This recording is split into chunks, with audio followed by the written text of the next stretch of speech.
बिस्मिल्लाहिर्रहमानिर्रहीम। अस्सलाम वालेकुम स्टूडेंट्स। बात करेंगे आज MGT 504 के लेक्चर नंबर 26 की, एथिकल वैल्यूज इन ऑर्गेनाइजेशन। इसके साथ 27, 28 हम तीनों लेक्चर्स को करेंगे क्योंकि तीनों एथिक्स पे हैं, तो हम तीनों को एक ही लेक्चर में कवर अप करेंगे।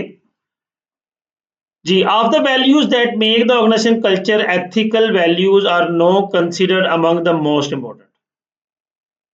जी, ऑर्गेनाइजेशन के कल्चर में जो एथिकल वैल्यूज है वो बहुत इंपॉर्टेंट होती हैं। एथिकल स्टैंडर्ड्स बनाना, फॉर्मल पॉलिसीज डिजाइन करना, वो फॉर्मल कल्चर हो या इनफॉर्मल कल्चर हो, दोनों के लिए जरूरी होता है।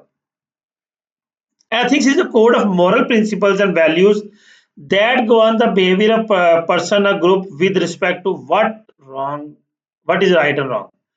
एथिक्स क्या है? ये कुछ कोड या मॉरल प्रिंसिपल्स हैं, ये वैल्यूज हैं जो कि बताती हैं एक इंडिविजुअल को या ग्रुप ऑफ पर्संस को कि क्या गलत है और क्या सही है। Ethical values set standards as to what is good और bad in conduct and decision making. क्या सही है, क्या गलत है डिसीजन मेकिंग के दौरान भी और उसके अलावा आम रूटीन में भी जो चीज बावर करवाई जाती है उसे एथिक्स कहते हैं।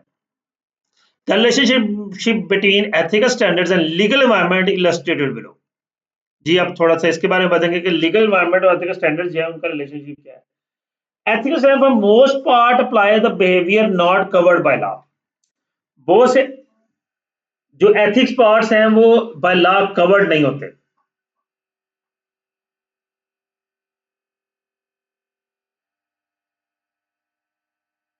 उसके बाद देखें, unethical conduct in organization are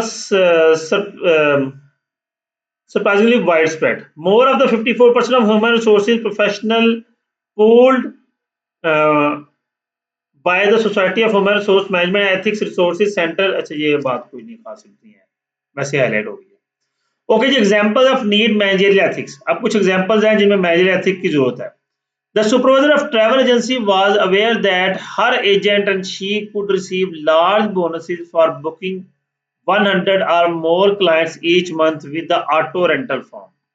Although clients typically wanted the rental agency selected on the basis of lowest cost।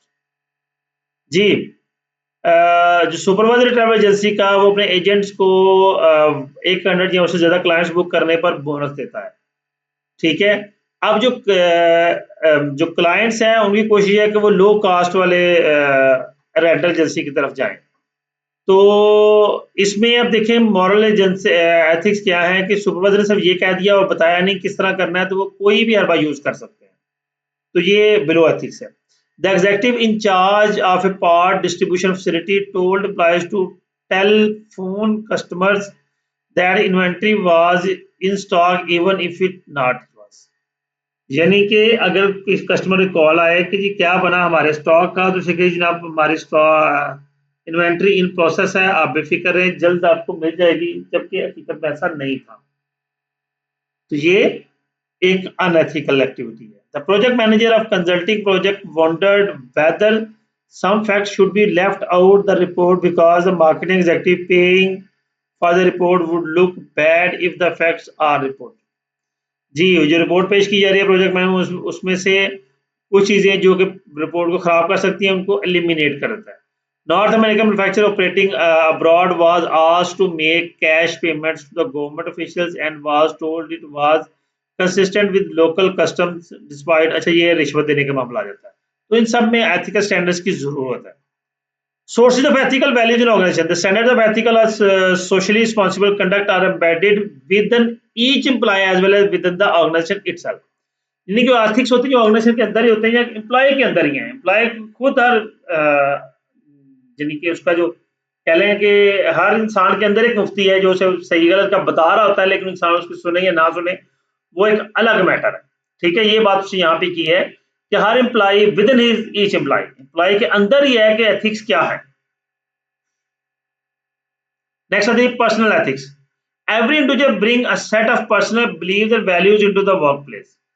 Her individual जो है वो इस चीज को खास क्या रखता है, ठीक है, रखना भी चाहिए कि वो पर्सनल बिलीव और वैल्यूज के मुताबिक काम करे। Personal values are moral reasoning that translate these values into behaviour are an important aspect of ethical decision making. ये जो मॉरल वैल्यूज होती हैं यही एथिकल डिसीजन मेकिंग का इनिशिएटर बनती हैं। ठीक है, इसी को पर्सनल एथिक्स कहते हैं। अब इसमें क्या कुछ होता है, family background, spiritual values, manager provide principal by which they carry out business.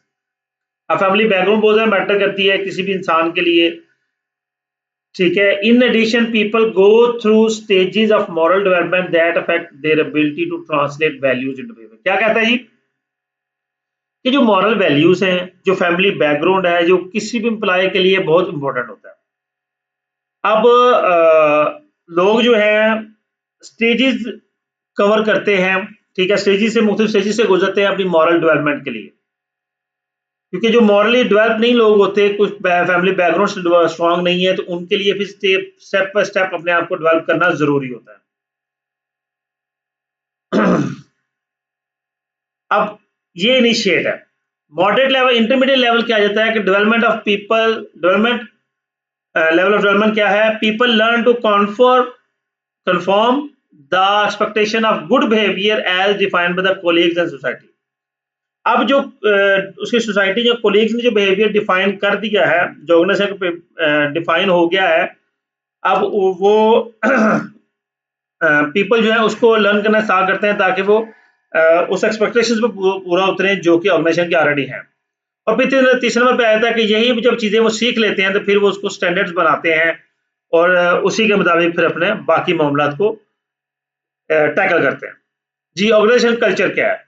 Rarely an ethical and unethical business practice is attributed entirely the personal ethics of single individual because अच्छा जी बातें अजीब कर रहा है। खैर जो कल्चर है इसमें एथिक्स भी आ गए, वैल्यूज, एटीट्यूड, बिहेवियर पैटर्न, ये सारी चीजें मिलके ऑर्गेनाइजेशन का कल्चर कहलाता है, ठीक है। एथिक्स उसका एक बेसिक पार्ट होता है। ऑर्गेनाइजेशन सिस्टम जी, अब एथिक्स को अफेक्ट करने की कोर कैटेगरी जो है जी ऑर्गेनाइजेशन सिस्टम।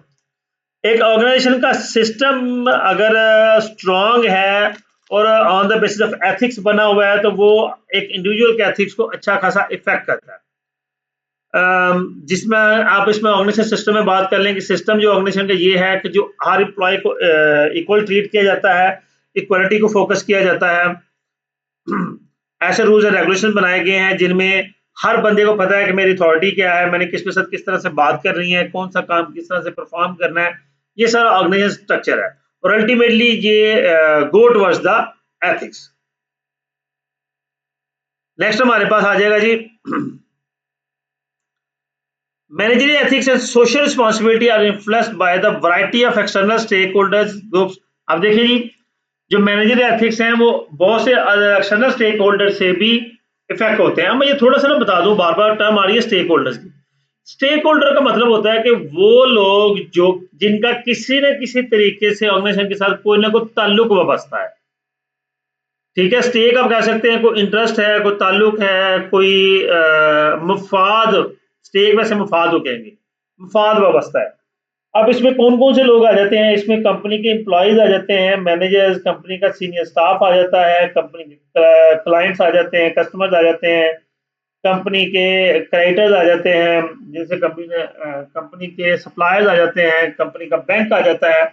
ये तमाम लोग जो हैं इनका किसी ना किसी तरीके से कंपनी के साथ स्टेक जुड़ा हुआ होता है।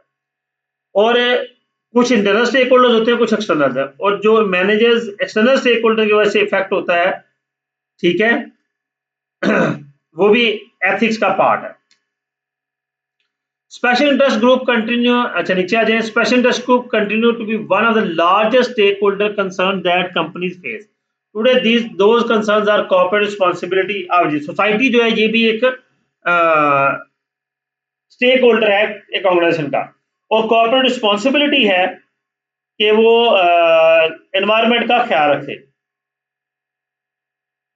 उसके बाद environmental sustainability meaning that what is taken out of the environment system of food, shelter, cloth, energy and other humans use to restore the system in waste that can be reused। जी, environmental sustainability क्या है कि किस तरह से खुराक को, shelter, clothing, energy को फुली यूटिलाइज किया जाता है, उसे रिस्टोर किया जाता है, या अगर उसका कोई वेस्ट हुआ है तो उस वेस्ट को किस तरह से रीयूज किया जाएगा। अब ये देखिए ये सोसाइटी है, तो कंपनीज के लिए इस यहाँ पे एथिक्स क्या है कि वो बेसिकली बात है करना चाह रहा है कि जिस तरह जी जो केमिकल फैक्ट्रीज हैं वो अपना वेस्ट बाहर फेंकती हैं, पानी में फेंक देगी, हवा फजा में फेंक देंगी तो वो उनको अपने उस वेस्ट को पहले प्यूरिफाई करना है, स्टेरिलाइज करना है, उसके बाद उसको बाहर फेंकना है ताकि उससे किसी को नुकसान ना हो। क्योंकि ये 2 लेक्चर छोटे छोटे हैं इसलिए इन पे ज्यादा टाइम नहीं लगना। इनोवेट और perish the strategic role of change. If there is one theme or one or lesson that emerged from previous lectures, it is that organization must run fast to keep up with changes keep place all around them. अब जी previous lesson से ये बात understand हुई है कि organisation को बहुत rapidly भागना है किसके पीछे, चेंज के पीछे। जितनी स्पीड से ऑर्गेनाइजेशन दुनिया चेंज हो रही है, एनवायरनमेंट चेंज हो रहा है, उतनी ही स्पीड से ऑर्गेनाइजेशन को अपने कल्चर को, अपनी एथिक्स को, अपनी वैल्यूज को, अपने नॉर्म्स को भी चेंज करना है। Organization must modify themselves not just for time to time, but all the manufacturer firms need to reach out the new computer integrated manufacturing technology। अच्छा, ये तो एग्जांपल के तौर पर आ गया कि बेसिकली क्या कह रहा है कि ऑर्गेनाइजेशन अपने आप को मॉडिफाई करे वक्त के साथ साथ कि जो नई टेक्नोलॉजी आ रही है, इवन अपने मैन्युफैक्चरिंग सिस्टम को कि जो नई टेक्नोलॉजी आ रही है, नए सिस्टम्स आ रहे हैं, उसको अडॉप्ट करें। इसमें यही था सिर्फ जी। Lesson number 29 type of change, ये इंशाल्लाह हम नेक्स्ट लेक्चर में बात करेंगे जी। स्टूडेंट, उम्मीद करता हूँ ये लेसन आपके लिए अंडरस्टैंडिंग होगा। वीडियो को लाइक कीजिएगा, कमेंट कीजिएगा, अपना बहुत सा ख्याल रखिएगा। अल्लाह हाफिज।